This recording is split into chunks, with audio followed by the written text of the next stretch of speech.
Halo semuanya, hari ini saya ingin mencoba untuk share mengenai salah satu saham perbankan kita, BNI ya.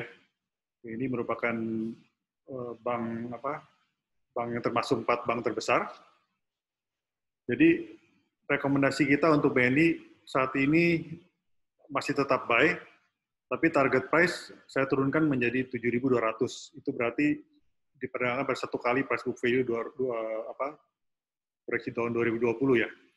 Jadi ada beberapa hal yang mesti kita perhatikan untuk BNI dan perbankan dalam secara umum ya. Jadi penyebaran COVID-19 itu masih belum mereda di Indonesia. Jadi banyak sektor industri yang akan terdampak olehnya, termasuk juga oleh beberapa nasabah dari BNI. Kemudian berdasarkan stress test dari BNI di Februari, beberapa sektor yang beresiko paling tinggi adalah pariwisata, agriculture, terus beberapa manufacturer seperti kayu kertas dan tekstil, dan kemudian juga perdagangan. Kemudian pemerintah juga menginginkan perbankan di Indonesia itu memberikan relaksasi terhadap kredit UMKM ya.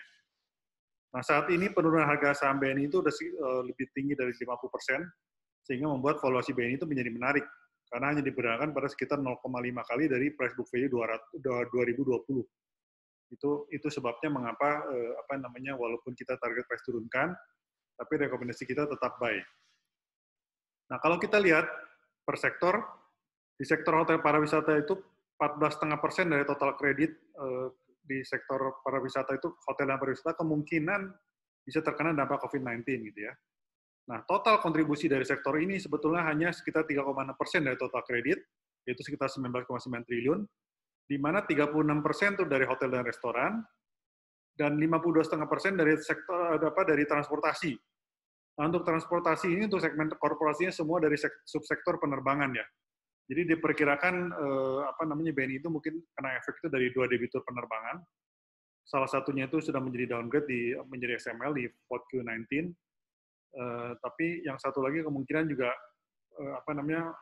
bisa terdampak oleh COVID-19 ini ya. Nah, sedangkan untuk sektor hotel dan restoran diperkirakan 14,5% yang akan terkena dampak.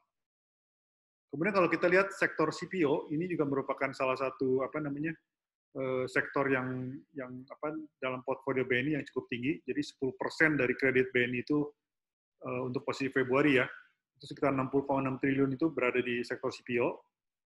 Nah, sektor CPO ini dominasinya kebanyakan sektor korporasi. Kalau kita lihat sekitar 85% itu di korporasi, sedangkan segmen menengah dan kecil itu hanya 7,9 dan 7,5% ya. NPL di CPO ini relatif berada di level yang cukup rendah ya, 0,24%, dan minimum collateral coverage-nya juga sebesar 100% minimum. Jadi relatif sebetulnya dari sektor CPO mungkin resikonya itu mungkin nggak terlalu tinggi ya. Oke, kemudian disambung mengenai sektor oil and gas. Oil and gas sendiri sebetulnya kontribusinya 2,1% ya dari total kredit BNI yang dimiliki BNI. NPL-nya relatif nggak begitu tinggi, 0,55%, dengan special mention loan itu sekitar 4,83%. Jadi total ini dari segi value itu 10,8 triliun yang dimiliki oleh BNI ya. Subsektornya cukup lebar ya. Jadi didominasi oleh perdagangan wholesale 42,9% situ, kemudian ada gas 18,8% dan perdagangan retail 16%. Jadi relatif subsektor ini banyak sekali yang di downstream ya ketimbang di upstream ya.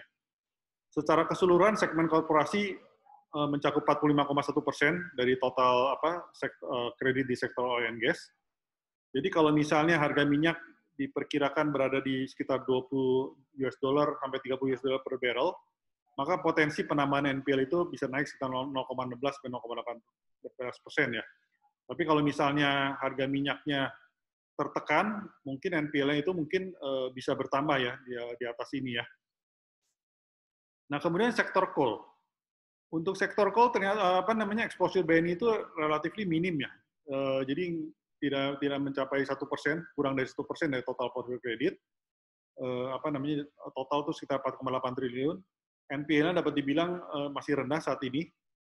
Kemudian COVID-19 ini tapi diperkirakan bisa memiliki apa namanya bisa memberikan resiko terhadap 8,2% dari total apa namanya exposure BNI ke sektor batu bara ya. Jadi 17,5% dari kredit beresiko tinggi itu dari yang 8,2% itu kebanyakan dari segmen penambang batu bara kecil. Jadi BNI berencana untuk merestruktur 41,3% dari kredit berisiko tinggi ini apa namanya karena COVID-19 ya. Jadi walaupun secara apa namanya secara total itu hanya 1%, tapi memang banyak yang mungkin akan terkena dampak ya oleh COVID-19 ini ya. Nah, kalau kita lihat performa dari apa 2 bulan pertama di 2020, sebetulnya laba bersih BNI itu cukup baik ya, naiknya 22,3%. Jadi efek COVID-19 itu belum kelihatan di apa di 2 bulan pertama ya. Penyaluran kredit juga naik 11,8%, terus DPK juga naik 9,83%. Kemudian yang menarik sebetulnya pertumbuhan kredit dan DPK ini ditopang juga oleh kenaikan pendapatan bunga bersih yang terjaga cukup baik ya. Naiknya itu 15,85%, karena seperti kita ketahui tahun lalu itu apa namanya single digit pertumbuhannya ya. Jadi ini yang menyebabkan laba bersih tumbuh 22%. Ini apa namanya ini kita bisa lihat di slide selanjutnya. Tapi kita mesti berhati-hati karena kemungkinan perlambatan itu baru terjadi mulai bulan Maret. Jadi kemungkinan first Q itu pengaruhnya nggak begitu besar, tapi second Q itu mungkin karena ada PSBB dan lain-lain itu mungkin efeknya mulai terasa ya. Nah ini dapat dilihat di sini. Jadi interest income itu sebetulnya naiknya 7,3%, tapi interest expense itu bisa ditekan turun 5,7% ya. Jadi secara overall net interest income bisa naik 15,9%. Ini saya pikir sih cukup bagus ya. Jadi PPOP juga naiknya 29,4%. Di apa namanya bottom line akhirnya net profit tumbuh 22,1% ya. Jadi kalau kita lihat kita apa namanya di seluruh time deposit ya, time deposit itu turun 3,6% kalau dari DPK ya. Sedangkan current itu naik cukup tajam 35,7%. Saving relatively nggak terlalu tinggi, pertumbuhannya 4%. Jadi itu membuat DPK itu bisa tumbuh 9,8%.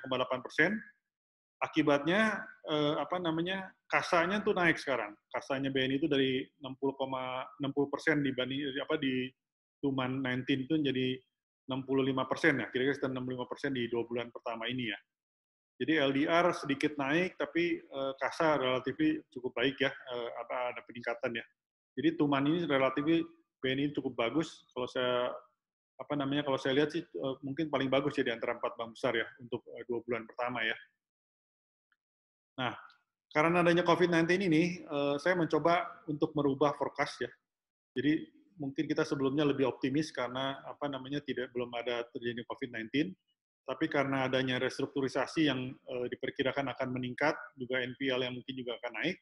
Jadi saya forecast apa namanya laba bersih itu untuk 2020 turunkan sekitar 8,4%, sedangkan untuk 2021 itu turun sekitar 14% ya. Jadi apa namanya book value juga relatif itu turun juga 0,1% untuk 2020 dan 2021-nya turun 0,4% ya. Nah kalau kita lihat dari book value sebetulnya price book value BNI itu sekarang menjadi menarik karena hanya sekitar 0,6 kali ya. Dengan 2021 itu sekitar 0,5 kali ya. Jadi ini kenapa walaupun kita turunkan koreksi tapi karena penurunannya yang cukup tajam tahun ini sehingga valuasi BNI itu menjadi menarik sebetulnya saat ini ya.